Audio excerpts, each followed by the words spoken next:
너희는 여호와께 감사하며 그의 이름을 불러 아뢰며 그가 행하신 일을 만민 중에 알릴지어다. 그에게 노래하며 그를 찬양하고 그 모든 기사를 전할지어다. 그의 성호를 자랑하라. 여호와를 구한 자마다 마음이 즐거울지로다.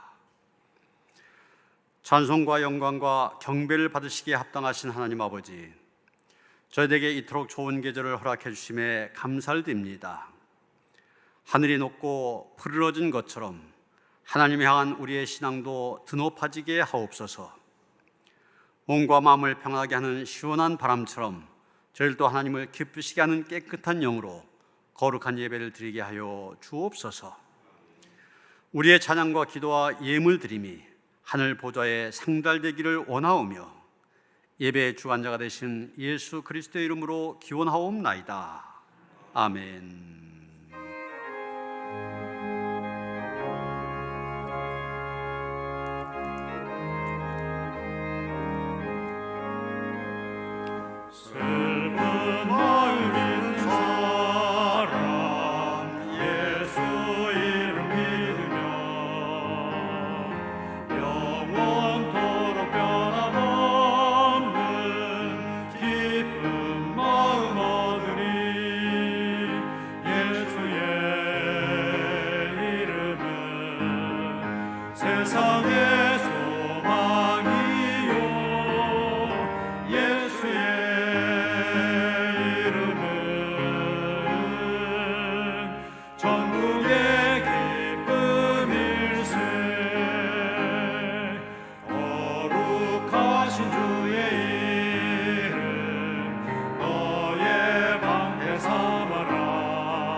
세상의 소망이요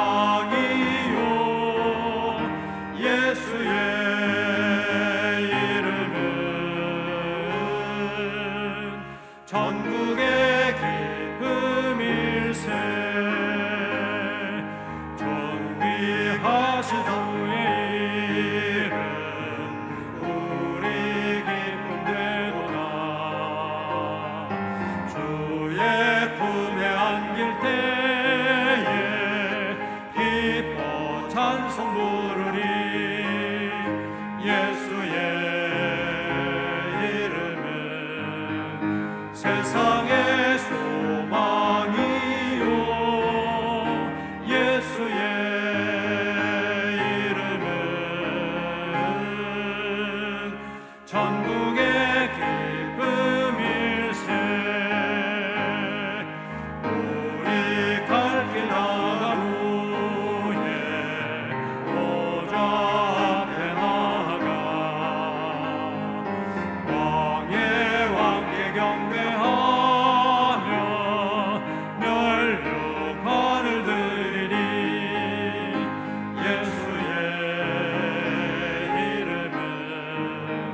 세상의 소망이요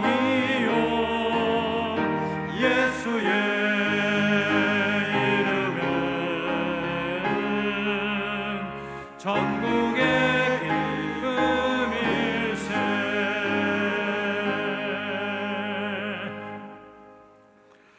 하나님은 통회한 마음으로 나온 사람들을 물리치지 않으십니다. 이제 우리 모두 함께 진정으로 우리들이 젖은 죄를 뉘우치고 고백합시다. 우리를 사랑하시고 날마다 사랑과 은혜를 베풀어 주시는 하나님 아버지, 소는 그 임자를 알고 나기도 제 주인의 구유를 알건만은 나의 백성은 깨닫지 못한도다 하신 주님의 말씀을 기억합니다.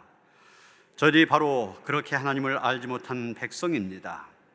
하나님께서는 세상에서 방황하는 저희들을 찾아와 주셨고 약속의 자녀로 거듭난 은혜를 베풀어 주셨으나 저희는 그 모든 은총을 잊어버린 채 불평과 불만만을 터뜨리는 삶을 살았습니다. 주여, 이 모든 죄를 회개하오니 용서해 주옵소서. 이제부터는 감사와 순종으로 하나님을 아는 백성이 되게 하여 주옵소서. 예수님의 이름으로 이 고백의 기도를 드립니다. 내가 그대의 악행을 사하고 다시는 그 죄를 기억하지 아니하리라. 여호와의 말씀이니라. 내 하나님이여, 내 하나님이여, 어찌 나를 버리셨나이까?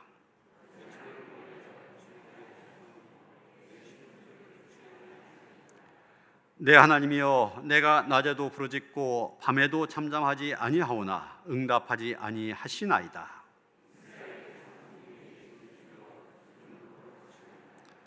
우리 조상들이 주께 의뢰하고 의뢰하였으므로 그들을 건지셨나이다.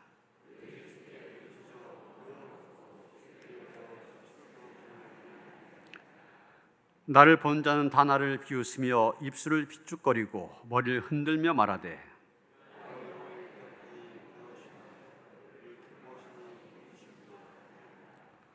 오직 주께서 나를 모태에서 나오게 하시고 내 어머니의 젖을 먹을 때 의지하게 하셨나이다.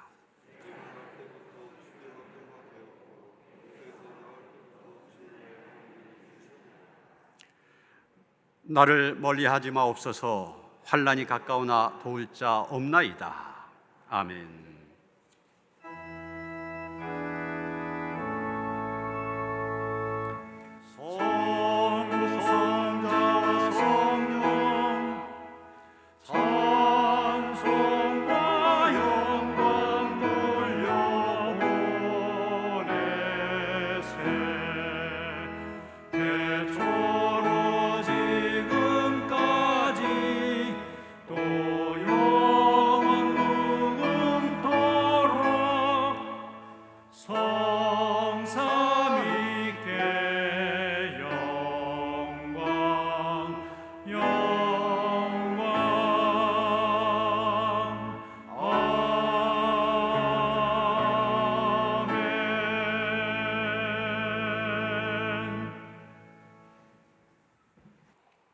거룩하고 복된 날 은혜로 구원해 주시고 강권으로 깨달아 알게 하신 하나님 찬양합니다.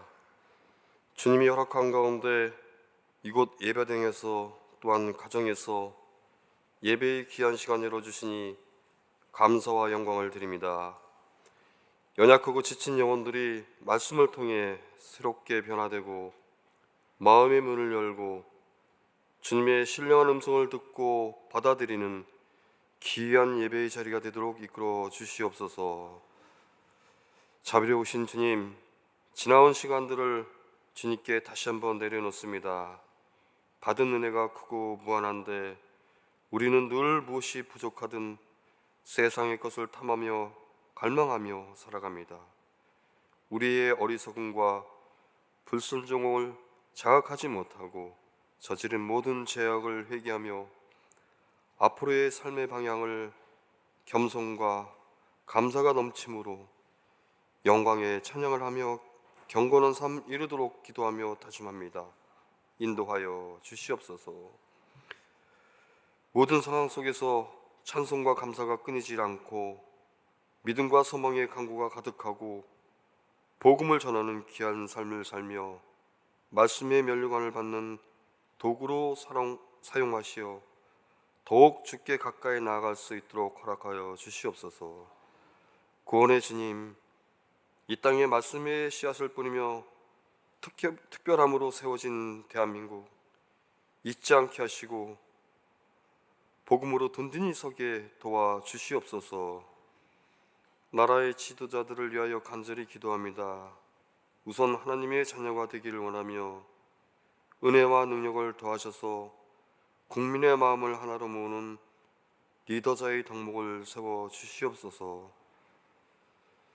썩어 없어질 육체를 위하여 살지 않고 하늘나라의 산 소망을 갖고 하나님의 뜻에 합당하게 살아가는 민족이 되게 하옵소서. 한 영혼을 천하보다 귀하다 하시는 주님, 각 가정과 이웃과 사회와 직장, 이 세상이 하나님의 사랑으로 바뀌어져 가는 놀라운 역사가 이루어지게 하옵소서. 74년 전 주님이 친히 세우신 논영교회 또한 사랑으로 하나 되고 말씀으로 살아가는 성령이 역사하는 교회가 되게 하옵소서. 사랑의 하나님, 어느덧 10월을 맞이합니다. 기나긴 코로나로 인하여 힘든 삶 속에서도 부족함 없이 풍성한 결실의 계절을 허락하사 많은 열매를 거두게 하시고 평안한 마음으로 주님을 섬기게 하심도 감사드립니다. 지금까지 지내온 모든 것이 주님의 크신 은혜였음을 믿고 고백합니다. 앞으로 나아갈 길도 주님께서 지켜줄 것을 확신하며 저희들 믿음의 발걸음을 쉬지 않게 하시옵고 천국 잔치에 참여하는 그날까지 늘 기쁨의 선물로 성령을 내려 주시옵소서. 하나님 아버지, 맡겨주신 자녀들을 위해 기도합니다. 가정에서나 학교에서나 그리고 멀리 군대에서나 또한 직장에서 믿음의 삶을 허락하시고 자녀들 또한 늘 기도하며 주님과 소통하는 미래의 주인 되게 하여 주시옵소서.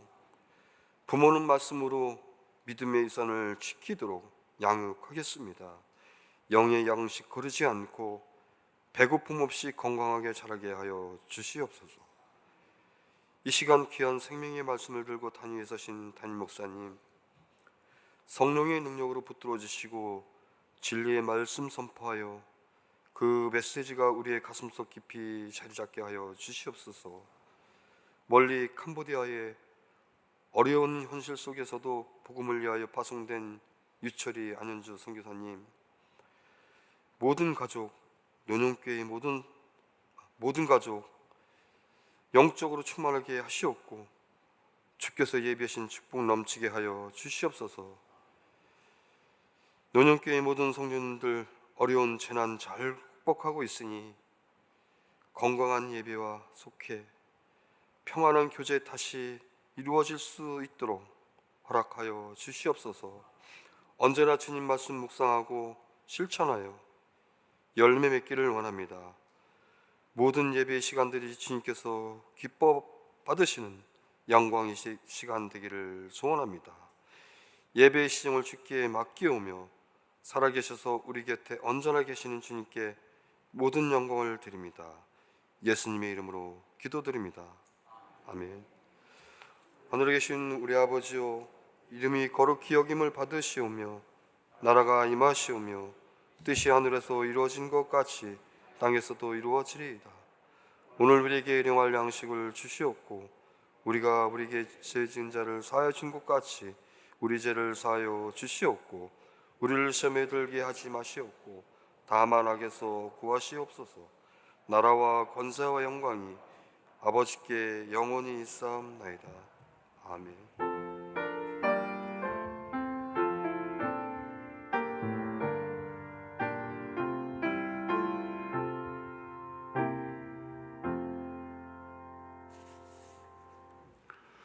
오늘 우리에게 주신 하나님의 말씀 아모스 5장 4절로부터 7절, 10절로부터 15절까지의 말씀입니다. 구약성경 1278쪽입니다.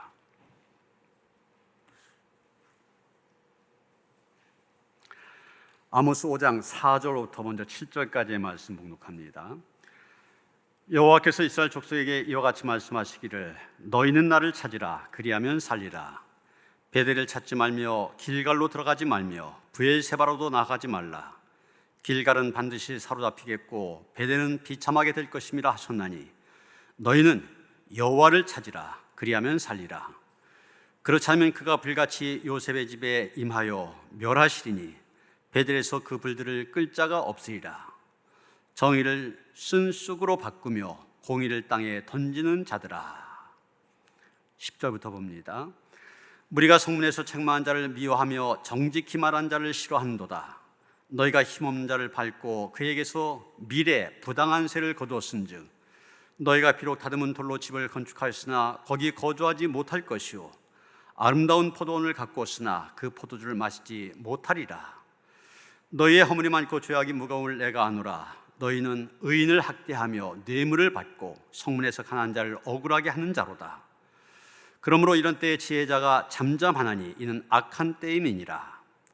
너희는 살려면 성을 구하고 악을 구하지 말지어다. 만군의 하나님 여호와께서 너희의 말과 같이 너희와 함께 하시리라.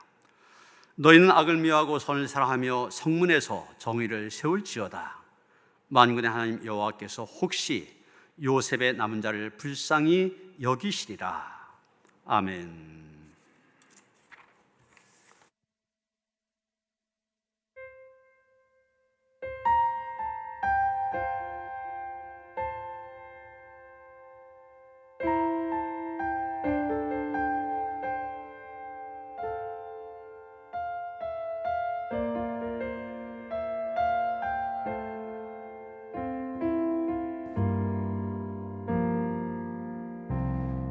끝없는 반복,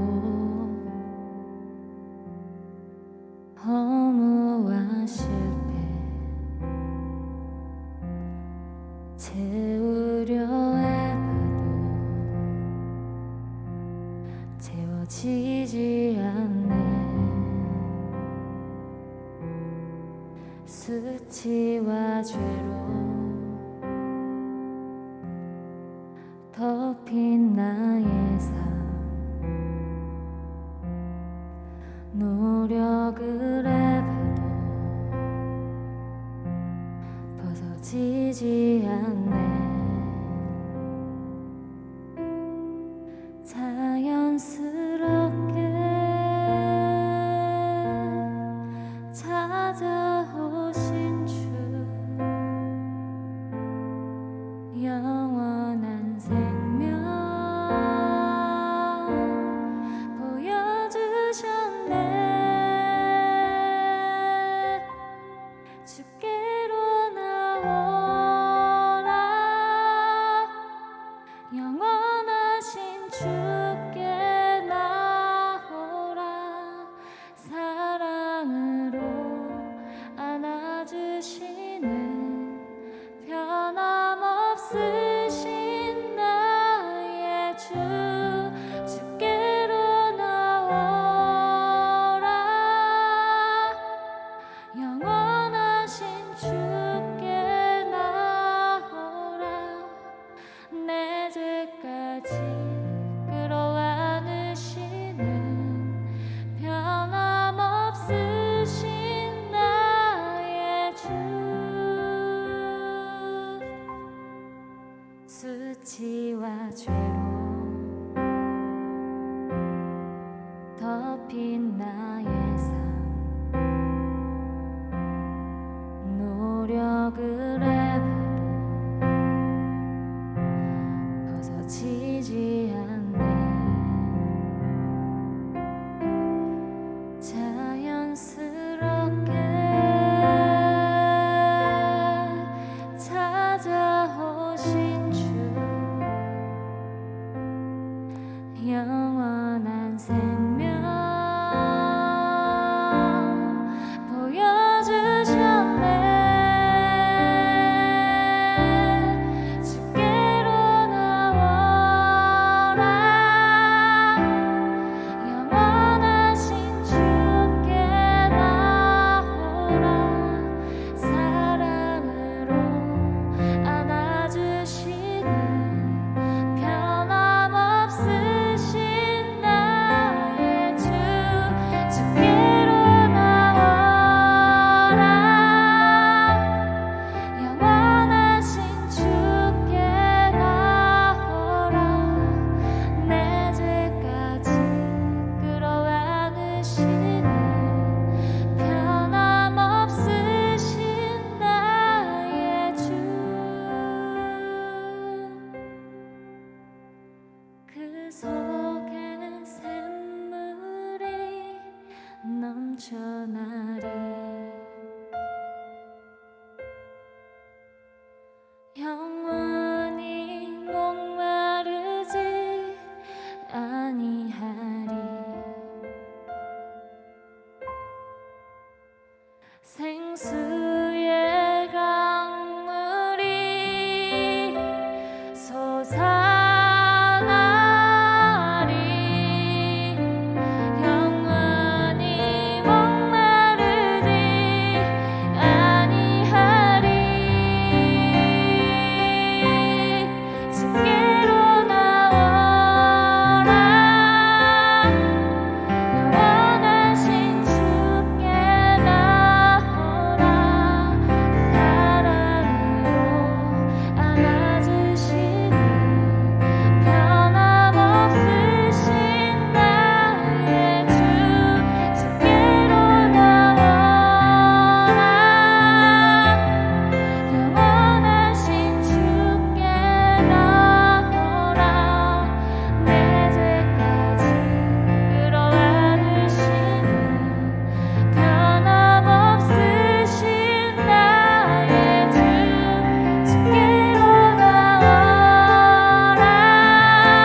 아멘. 할렐루야. 좀 연세 있으신 분들 어렸을 때 재미있게 놀았던 놀이들 가운데 무궁화꽃이 피었습니다. 딱지치기, 달고나 이런 것들 기억하실 겁니다. 근데 요즘 외국 사람들이 우리가 어렸을 때 재미있게 놀았던 이런 놀이를 하느라고 시간 간 줄 모른다고 그래요. 왜 외국 사람들이 우리가 했었던 이 놀이에 그렇게 푹 빠졌을까? 바로 지난 9월 10일 공개된 넷플릭스 드라마 오징어 게임 때문이었습니다.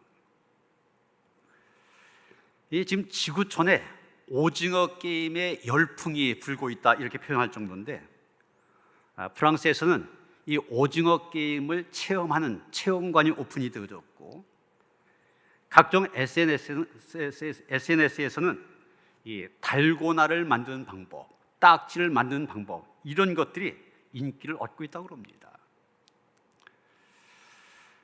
세계 주요 언론들 뽑은 기사의 제목만 봐도 이런 것들입니다. 83개 넷플릭스 공개 국가 모두에서 시청률 조사 1위 달성. 넷플릭스 최고의 신기록 달성. 창업 이래 첫 모든 국가 올킬. 할리우드가 위협받을 만큼 한국 콘텐츠 선풍. 공개 2주 만에 8,200만 명 시청. 역사상 가장 인기 있는 드라마. 넷플릭스가 공개되지 않는 중국에서 5억 뷰를 달성. 좀 연세 있으신 분들은 이 넷플릭스가 뭔가, 사실 저도 얼마 전까지 몰랐었습니다. 설명하기 복잡한데, 하여간 이 세계적으로 드라마나 영화를 만들어서 공급하는 그런 플랫폼이라고 얘기하는데, 어쨌든 이 지금 굉장한, 얼마 전에 그 기생충 미나리 이런 영화가 세계적으로 이 한류 문화를 만들었던 것처럼 오징어 게임이 그 뒤를 이어서 정말 한류 문화의 황금기를 계속 이어가고 있습니다. 저도 아직은 보지 못했고 내일 정도 한번 집중적으로 볼 그런 계획을 갖고 있는데, 근데 이 인터넷에 보니까 하도 이 내용들이 많이 나와 있어서 제가 한번 정리해 봤습니다. 오징어 게임이 뭔가 그랬더니 내용이 이런 겁니다. 빛에 몰려서 더 이상 갈 곳이 없는 인생 낙오자 456명이 아주 처절한 죽음의 게임을 하는 겁니다. 한 사람당 게임 상금이 1억 원입니다. 그런데 그 게임에서 졌다 하면은 목숨을 잃어버리는 것이고, 죽은 사람들의 목 1억 원이 있지 않습니까? 그것은 적립이 되어져서 죽는 사람이 많아질수록 나머지 사람들이 더 많이 상금을 받게 되는 그런 형식입니다. 그러니까 마지막 한 사람이 남게 되는데, 한 사람 남게 되는 사람은 456억 원을 받게 되는 것이죠. 그러니까 그 456억 원을 바라면서 거기에 참가한 사람들, 죽을 힘을 다하여서 이기려고 하고, 그러다가 죽게 됩니다. 그러니까 아래에서는 그 게임에서 이기려고 하다가 죽어가는 사람들이 계속 이어지는데, 높은 게임 현장에서 뚝 떨어진 높은 곳에서는 또 다른 사람들이 있습니다. 이 사람들은 샴페인을 마시며 낄낄대며 이 게임을 구경하고 있습니다. 이 사람들은 어떤 사람들이냐? 돈이 너무 많아서 인생이 지루한 사람들입니다. 그래서 자극적인 오락거리가 필요한 사람들, 그래서 이 게임을 만든 거예요. 이 게임이 주는 메시지가 있습니다. 한쪽에서는 돈이 너무 없어서 파리목숨처럼 죽어갑니다. 그런데 또 한쪽에서는 돈이 너무 많아 주체를 못합니다. 이란 경제적인 양극화, 부의 불평등, 그러다 보니까 가진 사람과 갖지 못한 사람들 거리가 너무 멀고, 또 성공을 향하여서 서로가 서로를 죽여가면서 달려가는 그런 경쟁의 모습들, 여러분, 이런 것들이 바로 지금 이 시대 자본주의가 갖고 있는, 자본주의가 시대에 던져주는 부정적인 그런 모습들입니다. 바로 자본주의 시대를 살아가고 있는 우리 시대의 모습, 우리 사회의 현실입니다. 그런데 바로 이 오징어 게임에 온 세계, 전 세계가 공감을 하고 있습니다. 그 이유가 우리나라만 그렇지 않다는 얘기죠. 다른 나라들도 똑같다는 얘기입니다. 미국이나 심지어는 사회주의 국가들, 잘 산다고 하는 나라들도 비슷비슷하다 보니까 이 오징어 게임에 대해서 공감하고 전 세계 지구촌에 열풍이 불어가고 있는 것입니다. 영국의 일간지인 가디언도 바로 그것을 분명히 얘기하고 있습니다. 이 오징어 게임이 영화 기생충처럼 완전히 분리된 두 계층을 통하여서 이 현대 자본주의 사회의 불평등을 다루고 있고, 그것이 바로 이것이 흥행하는 비결이다, 그렇게 얘기하고 있습니다. 오늘 우리가 함께 본 성경의 말씀이 아모스의 말씀입니다. 그런데 우리는 이 아모스서를 볼 때 이 오징어 게임에서 말하고자 하는 불평들, 또 불평등, 불의한 모습들 그대로 이 아모스에서 보게 됩니다. 그러면서 우리는 시대는 다르다 할지라도 이 구약 성서 시대면 언제입니까? 몇천 년 전이잖아요. 그때나 지금이나 시대는 다르다 할지라도 우리 사회가 갖고 있는 문제들은 똑같다, 이런 생각을 하게 됩니다. 선지자 아모스라고 한 사람, 남왕국 유대에 살면서 북왕국 이스라엘에 가서 예언을 했던 사람입니다. 쉽게 말하면 이 남쪽에 살고 있는 사람이, 남한에 살고 있는 사람이 북한으로 건너가서 북한의 지도자들, 북한 사람들한테 바른 소리 하는 것과 똑같은 그런 상황입니다. 그런데 이 아모스 선지자가 살았던 시대적인 상황, 그 사회가 부패할 대로 부패했고 타락할 대로 타락했던 그런 시대였습니다. 그것은 아모스가 살고 있는 남유다나 또 그가 예언 활동했던 북이스라엘이나 마찬가지였습니다.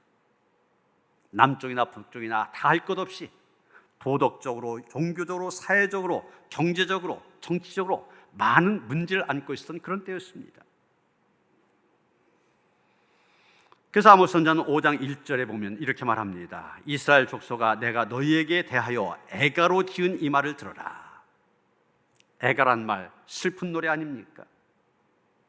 있는 그대로 말할 수가 없어서 슬픈 노래를 지어서 지금 내가 하고 있는 이 말 들으라고 한 것입니다.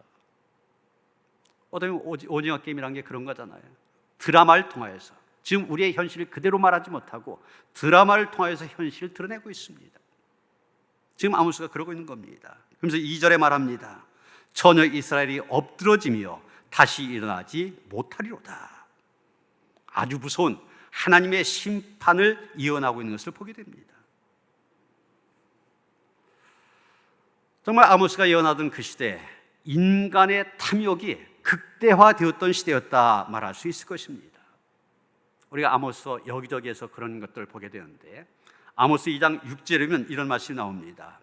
여호와께서 이와 같이 말씀하시되 이스라엘의 서너 가지 죄로 말미암아 내가 그 벌을 돌이키지 아니하리니 이는 그들이 은을 받고 의인을 팔며 신 한 켤레를 받고 가난한 자를 팔았다, 이렇게 말하고 있습니다. 그 다음 7절에 보면 힘없는 자의 머리를 티끌 먼지 속에 발로 밟고 연약한 자의 길을 굳게 하였다고 하였습니다. 오늘 본문 가운데 11절에 보면 너희가 힘없는 자를 밟고 그에게서 미래 부당한 세를 거두었다, 이렇게 말하고 있습니다. 경제적인 정의가 완전히 무너졌습니다. 그래서 가진 사람들이 갖지 못한 사람들 더 핍박하고 힘들게 만듭니다. 사회적으로 타락하고 인간이 가지고 있는 저급하고 천박한 탐욕이 그 사회를 뒤덮고 있는 그런 시대, 아모스는 그런 시대를 살아가면서 그 시대를 향하여 하나님의 말씀을 전하고 있는 것입니다. 요즘에 SNS나 온라인 커뮤니티에서 많이 볼 수 있는 이런 말이 있습니다. 곽상도 아들로 못 태어난 게 죄다. 젊은이들이 하는 얘기입니다. 이 곽상도 전 의원의 아들이 이제 우리 나이로 32살인데 그가 하천대위에서 일한 기간은 7년 정도입니다. 마지막으로 받았던 월급이 383만 원. 보통 청년들이었다면 퇴직금 한 2,200만 원에서 2,500만 원 정도 받을 수 있습니다. 그런데 얼마를 받았습니까? 50억 원을 받았잖아요. 50억 원.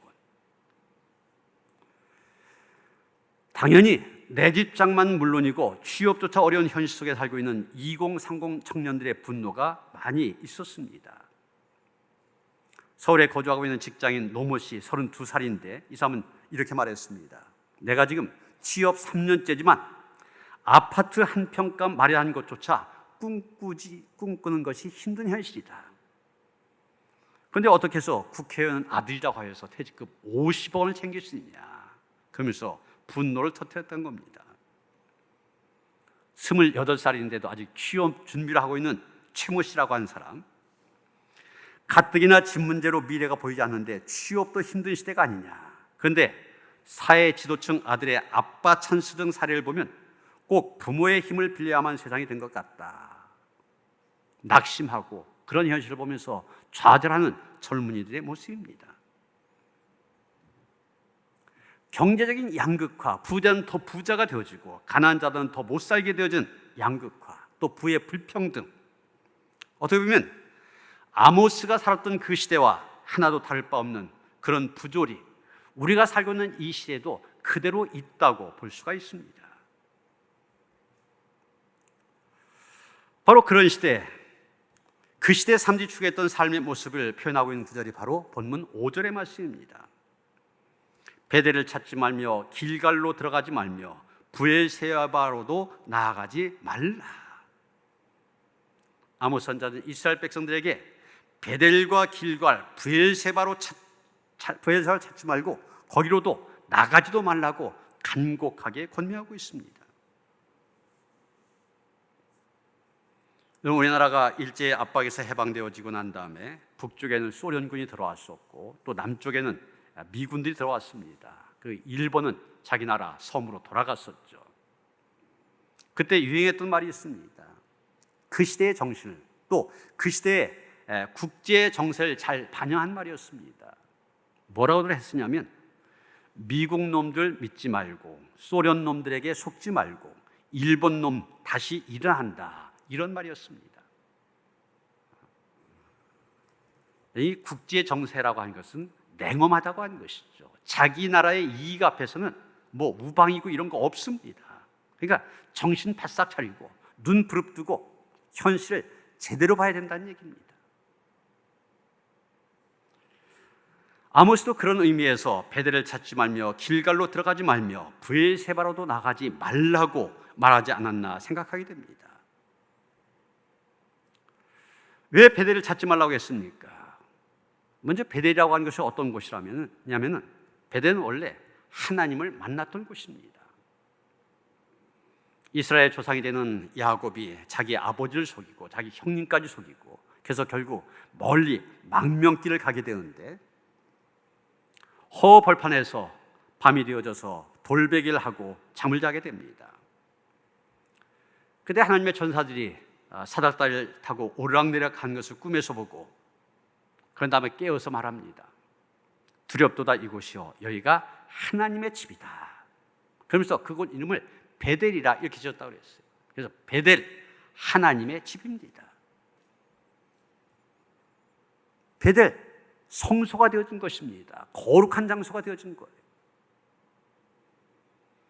그런데 나중에 이제 역사가 바뀌고 난 다음에 이스라엘이 남과 북으로 분단이 되어집니다. 북쪽을 통치하는 왕이 가만히 보니까 성전은 예루살렘에 있지 않습니까? 그러니까 이 북쪽에 있는 사람들의 마음이 자꾸 예루살렘을 향해서 가려고 그래요. 그래서 그것을 방지하기 위해 하나의 술책을 씁니다.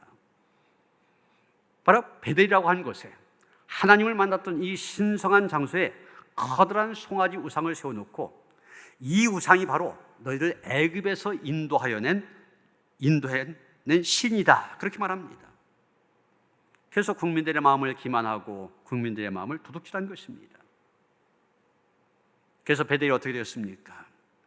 하나님의 거룩한 현장이 아니라 우상을 섬기고 우상을 숭배한 장소가 되었습니다. 다른 말로 얘기하면 하나님이 아닌 다른 것을 추구하려고 하는 인간의 더러운 마음, 그 충동, 욕망, 그런 것을 불러일으키는 현장이 되었던 것입니다. 그러기에 베델을 찾지 말라는 말은 쉽게 말하면 우상 숭배 현장을 찾지 말라, 이런 뜻이 되지만 좀 더 나아가서 깊이 보면 너희들이 어떤 어려움을 만났을 때 하나님이 아닌 그 무엇을 의존하려고 하지 말아라, 이런 의미가 담겨 있는 것입니다. 그 다음 길갈로 들어가지 말라고 했습니다. 이 길갈이라는 말의 뜻은 돌로 된 고리, 이런 뜻을 갖고 있습니다. 이 길갈도 이스라엘 역사의 아주 중요한 역사적인 현장인데, 이스라엘 백성들이 요단강을 건너서 가나안 땅으로 들어갈 때 관문이 되었던 곳입니다. 요단강을 건너고 난 뒤에 요단강에서 돌 12개를 취하여 이 길갈에 돌무더기를 쌓고 기념비를 만들었던 곳, 그것이 바로 길갈입니다. 나중에 또 이 길갈은 여호수아를 통해서 이스라엘 백성들이 승리와 기쁨을 맛보았던 그런 현장이 되기도 하였습니다. 여러분, 우리가 인생을 살다 보면 이겨야 될 때가 있습니다. 반드시 이겨야 될 때가 있습니다. 그런데 우리가 싸움을 한다고 할 때 정직하고 올바른 방법을 통해서 이겨야 되는데 다른 방법을 통해서 이기려고 합니다. 그래서 소위 꼼수를 쓴다든지 상대방을 기만한다든지 불의한 방법을 통해서 이기려고 할 때가 있습니다. 길갈로 들어가지 마라, 이게 무슨 뜻이냐? 바로 우리의 마음속에 자리 잡고 있는 지나친 승보욕에 집착하지 말라, 너무 이기려고만 하지 말라, 이런 의미로 우리가 받아들일 수 있을 것입니다. 그 다음 브엘세바로 나가지 말라고 했습니다. 이 브엘세바란 말은 7개의 우물, 이런 뜻을 갖고 있습니다. 우리나라는 물이 흔한 나라입니다. 수도꼭지만 틀면 콸콸 나옵니다. 물이 풍부한 나라. 그러나 이스라엘은 이 사막지대이기 때문에 아주 물이 귀한 나라입니다. 그래서 우리는 저 사람이 부자냐 아니냐, 그걸 따질 때 땅을 얼마 가졌냐, 이걸 갖고 따지지만은 이스라엘 백성들은 그게 아니라 우물을 몇 개를 갖고 있냐, 이것이 그 사람이 부자냐 아니냐 기준이 되어집니다. 우물을 가진 사람 자체가, 하나로 가진 사람 부자입니다. 그런데 7개나 되는 우물을 갖고 있다, 얼마 부자겠습니까? 그래서 브엘세바, 우물이 7개라고 한 말의 뜻은 풍요와 부유함을 상징한 것입니다. 아마 이스라엘 백성들 경제적으로 어려움을 당하면 이 풍요의 상징인 브엘세바를 찾았던 것으로 보여집니다. 사람 누구나 잘 살고 싶다는 욕망을 갖고 있습니다. 그런데 그 욕망이 너무 지나칠 때 많은 무리수를 두게 됩니다. 브엘세바를 찾지 말라, 바로 그러지 말라는 것입니다. 너무 풍요한 것에, 물질의 풍요에 욕심을 두지 말라는 얘기입니다. 아모스 선지자는 말합니다. 베델을 찾지 말고 길갈로 들어가지 말고 브엘세바로 나가지 말라. 그러면 어디로 가야 되냐? 6절에 말합니다. 너희는 여호와를 찾아라, 그리하면 살리라. 아모스가 당대 사람들에게, 이스라엘 백성들에게 전한 메시지입니다. 그러나 이 시대를 살아간 우리에게도 마찬가지로 주신 말씀입니다. 베델, 길갈, 브엘세바를 의지했던 것처럼 우리가 의지하려고 한 것 얼마 많이 있습니까? 그런 것들 의지하려고 하지 말고 오직 여호와 하나님을 의지하러 하나님을 찾아라. 그럴 때 너희가 살게 된다. 사는 역사가 일어난다는 것입니다. 그러면 여호와를 찾는다, 무슨 뜻입니까? 히브리어 원어 성경에 보면 이 찾는다고 한 말, 다라시라고 한 그런 동사를 쓰고 있는데 어원을 볼 때 2가지의 뜻을 갖고 있습니다. 하나는 밟다, 자주 가다, 따르다, 이런 뜻을 갖고 있습니다. 마치 잃어버린 무언가를 찾기 위해서 열심히 현장을 쫓아다니고 그 현장에 자주 가는 것을 말합니다. 이럴 때 여호와를 찾는다고 하는 것은 여호와 앞에 나아간다, 이런 뜻입니다. 또 한 가지 뜻은 갈고 닦는다는 뜻을 갖고 있습니다. 무언가를 이루기 위하여서 땀을 흘리는 것을 말합니다. 여기 볼 때 여호와를 찾는다고 하는 것은 여호와의 마음을 얻기 위하여 땀 흘리는 것을 말합니다. 무엇보다 여호와를 찾는다고 하는 것은 일단 여호와 앞에 나아간 것을 말합니다. 물론 우리의 몸이 단순히 기도의 자리로 나아가는 것, 예배의 현장에 나아가는 것을 말하는 것이 아닙니다. 내 마음이, 내 중심이 여호와 앞으로 나아가는 것을 얘기하는 것입니다.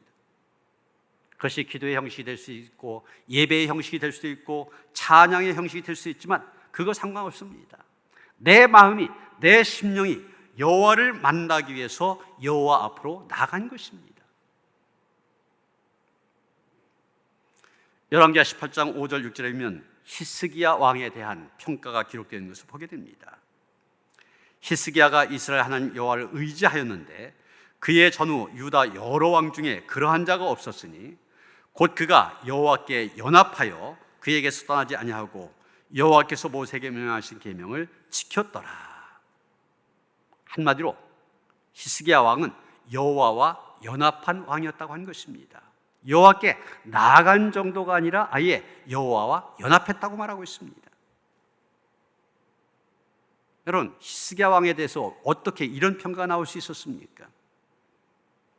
히스기야 왕이 다른 일은 아무 일도 하지 않고 그저 신앙생활에만 전념했기 때문입니까? 아닙니다. 히스기야 왕이었기 때문에 국정을 돌봐야 됐습니다.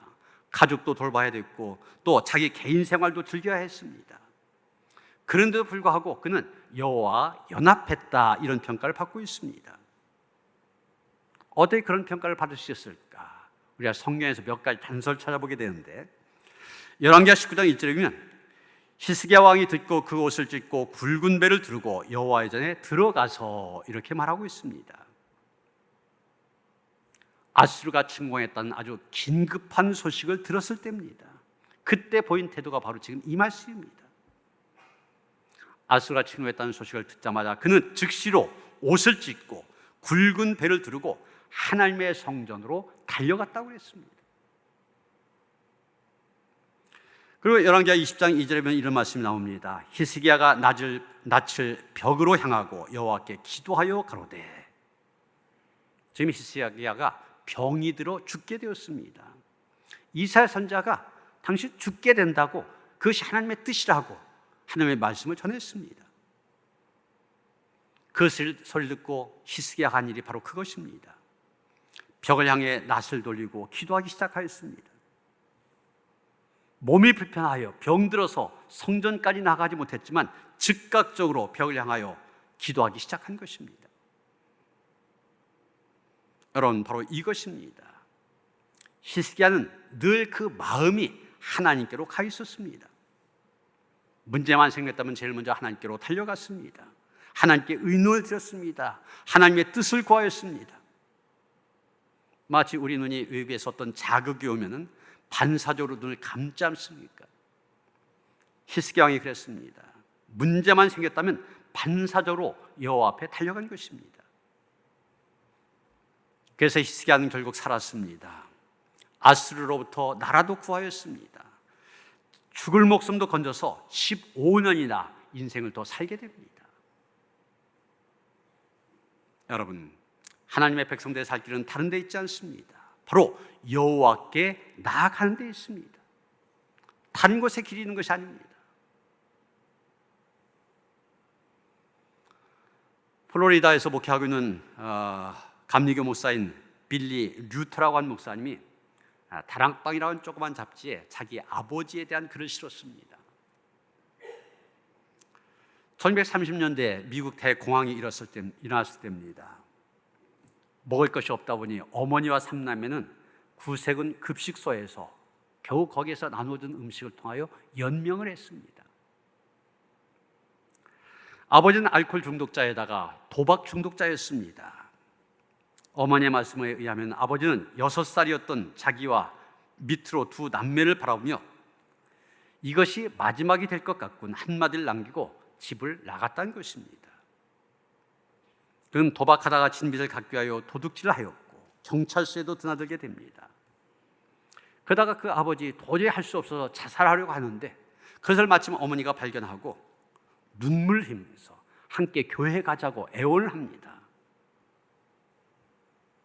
그런 못된 아버지, 인생의 밑바닥까지 떨어졌던 쓰레기 인간이 예수를 믿고 자기의 남은 생에 하나님께 바치겠다 고백하였으며 완전히 새 사람이 되었습니다. 그는 초등학교 2학년밖에 다니지 않은 무학이었습니다. 그런데 성경 말씀 500절을 암송하고 매일 저녁 유치장, 교도소, 병원을 방문하여 전도하는 사람이 되었고, 결국 그의 아들 미국 대교회의 목회자로 만들었던 것입니다. 여러분, 하나님을 찾으면 자살할 수밖에 없는 그런 상황을 만난 사람에게도 살 길이 열립니다. 그래서 아모스 선지자 말합니다. 하나님을 찾으라, 그러면 살리라. 그런데 여호와께 나아가되 얼마 빨리 나아가냐가 중요합니다. 히스기야처럼 반사적으로 나아갈 때 즉시 살 길이 열립니다. 가만히 보면 하다 안 돼서 마지막으로 나가는 사람들이 있습니다. 고생하다 나중에 살 길 겨우 찾는 사람도 있습니다. 아닙니다. 바로 나가야 됩니다. 여호와를 찾는다고 한 것, 구체적인 삶 속에서 어떻게 해야 될지 본문 14절 15절에 나오고 있습니다. 14절에 보시면 너희는 살려면 선을 구하고 악을 구하지 말지어다 그랬고, 15절에 보면 너희는 악을 미워하고 선을 사랑하며 성문에서 정의를 세울지어다 이렇게 말하고 있습니다.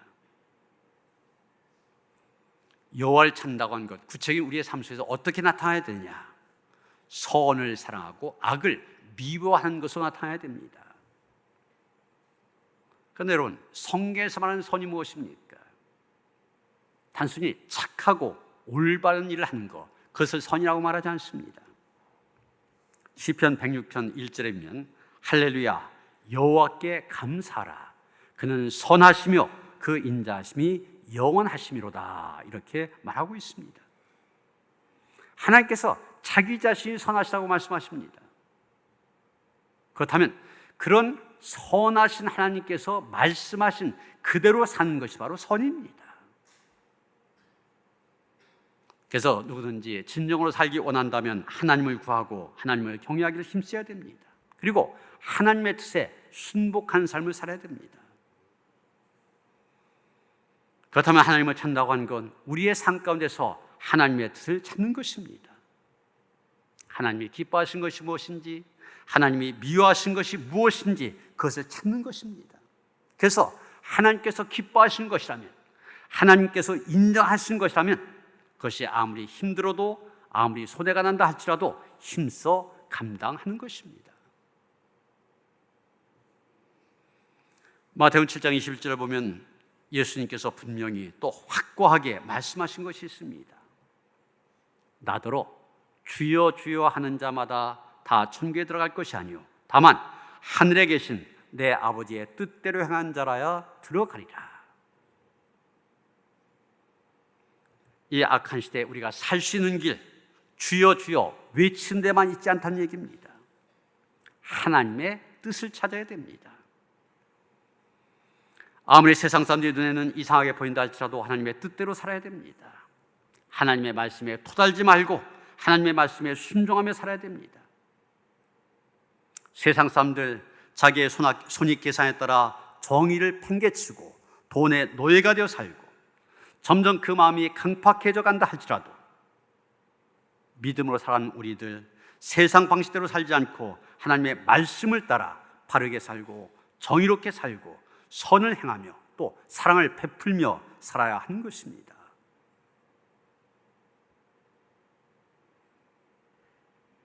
세상을 보면 탄식만 나는 세상입니다. 여러분, 우리가 신문이나 TV 뉴스를 보면 어떻게 이럴 수 있을까? 세상이 그렇지 않습니까? 점점 악해진 세상. 이 세상에 우리가 살 길 한 가지뿐입니다. 오직 여호와를 찾는 것입니다. 여호와의 뜻을 찾는 것입니다. 비록 힘들고 어렵더라도 이 길만이 우리의 살 길입니다. 여러분, 본문 14절, 15절 끝에 보면 하나님께서 분명히 우리에게 약속해 주십니다. 14절, 만군의 하나님 여호와께서 너희의 말과 같이 너희와 함께 하시리라. 15절 뒤에 여호와께서 혹시 요셉의 남은 자를 불쌍히 여기시리라. 사랑하는 성도 여러분, 우리는 지금 악한 시대를 살고 있습니다. 오징어 게임에 대해서 세계의 모든 나라가 호응한 것 다 똑같이 악한 세상이기 때문에 그렇습니다.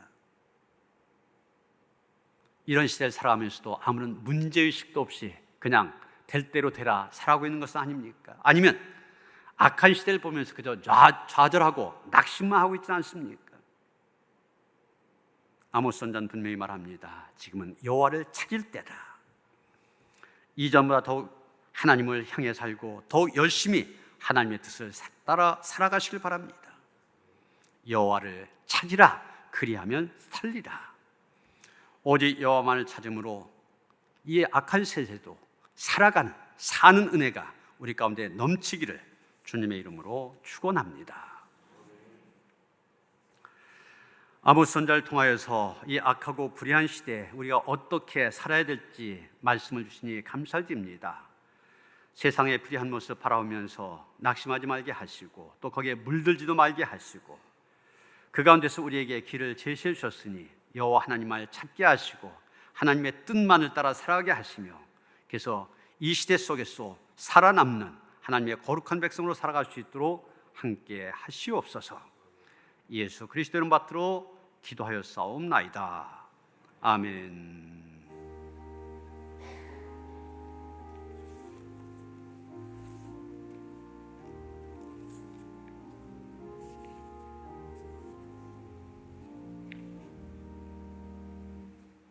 (310장) 찬송하시며 봉헌하시겠습니다.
악하고 불의한 시대 하나님의 돌보심과 은혜 가운데 살아가는 성도들이 거룩한 날 거룩하신 하나님 앞에 나와 영과 진리로 예배를 드립니다.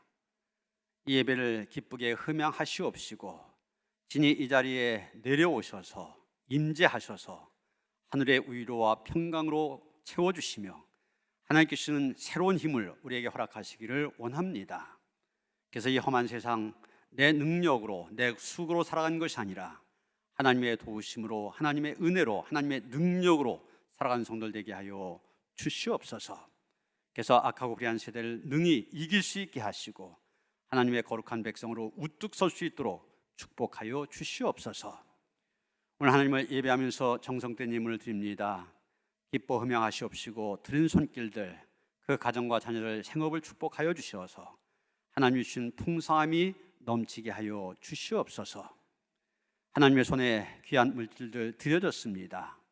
친히 축사하시사 쓰여진 곳곳마다 하나님의 아름다운 뜻만이 널리 전해질 수 있도록 함께 하시옵소서.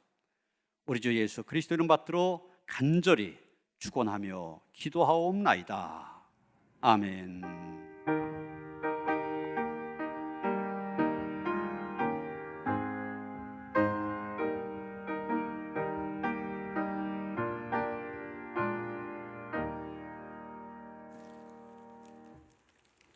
평안의 살 나누시겠습니다. 주님이 주신 평화가 함께 하시기 바랍니다. 서로 인사하시겠습니다.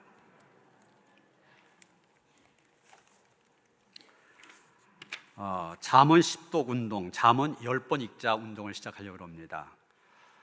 우리가 거의 2년 가까이 이 코로나 때문에 사회적 거리두기, 그래서 사람 사이의 거리는 멀어졌지만 우리가 오히려 하나님께 더 가까이 나갈 수 있는 기회다. 하나님의 말씀을 통하여 가까이 나가자, 그런 의미에서 지금 수요일마다 이 잠언을 강의하고 있는데 이 잠언 성경을 한번 10번 읽어보자. 10번 읽다 보면은 우리에게 주시는 새로운 은혜가 있으리라 기대하며 시작하려고 합니다. 여러분 쉽게 읽을 수 있도록 이렇게 쪽복음으로 준비했습니다.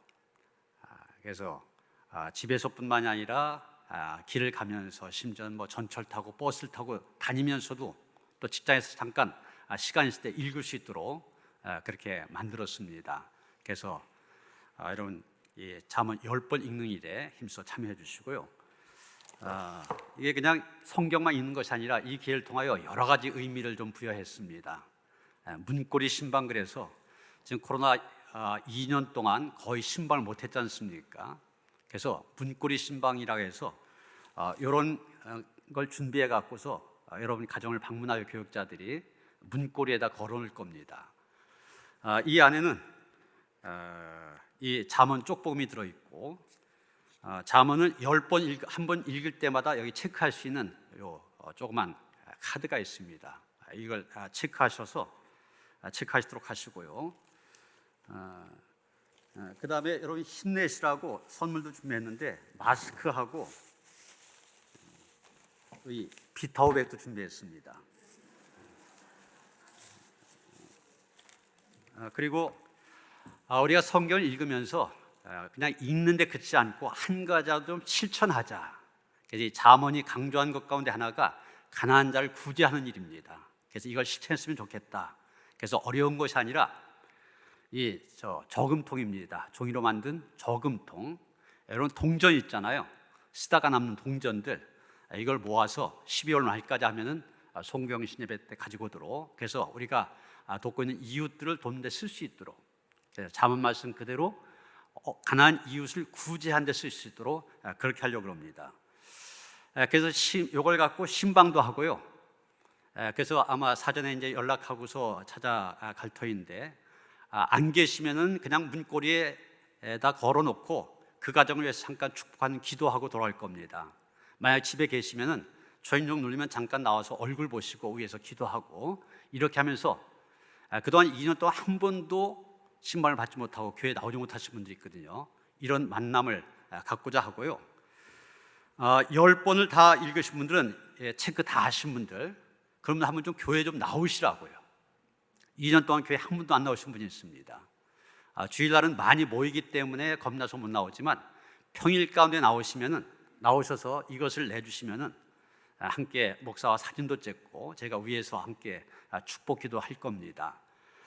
그러면서 선물도 하나 드릴 텐데 이 십자가 모양 한 조그만 십자가를 준비했습니다.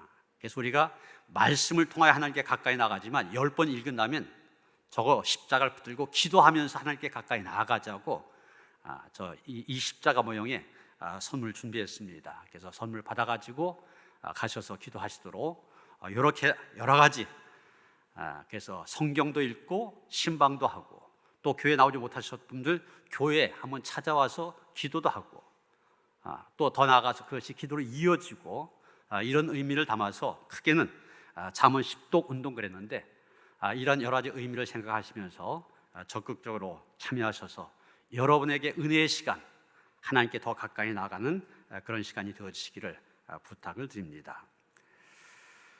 안성현 권사님, 윤명성 권사님 자녀 안예림 양 결혼식이 이번 돌아온 토요일 오후 6시 쉐라톤 인천 호텔에서 있습니다. 권사님 가정의 귀한 경사 많이 축하해 주시기를 바랍니다. 이제 다 일어나셔서 찬송가 488장 함께 찬송하시겠습니다.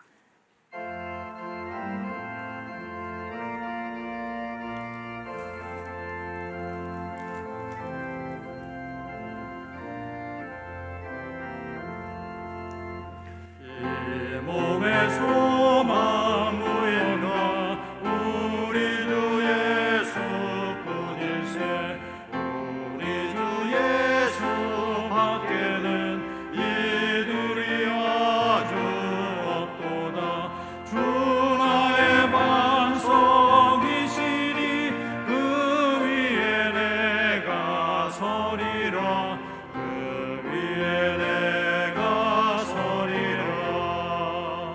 무섭게 바람 부는 밤 물결이 높이 설렐 때 우리 주 크신 은혜에 소망에 닻을 주리라. 주 나의 반석이시니 그 위에 내가 서리라.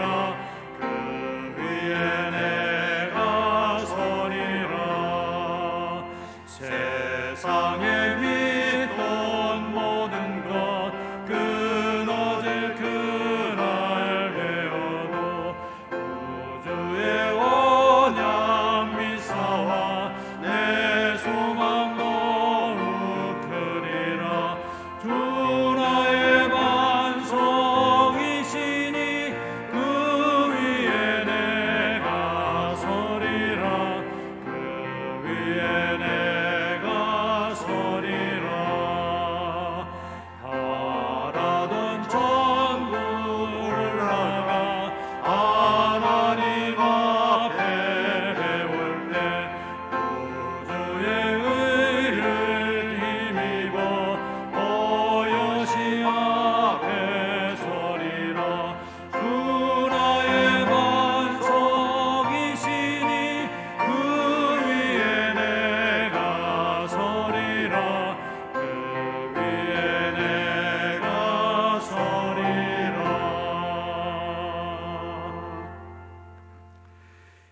이제는 우리 주 예수 그리스도의 은혜와 하나님 아버지의 그 극진하신 사랑과 성령의 감화 감동 역사하심이 내가 세상에서 의지하던 모든 것들 내려놓고 오직 하나님을 바라보며 하나님을 기대하며 하나님을 찾으며 하나님의 뜻대로 살아가기를 원하며 다짐한 모든 성도들 가운데 이제로부터 영원토록 함께 하시옵기를 간절히 축원하옵나이다. 아멘.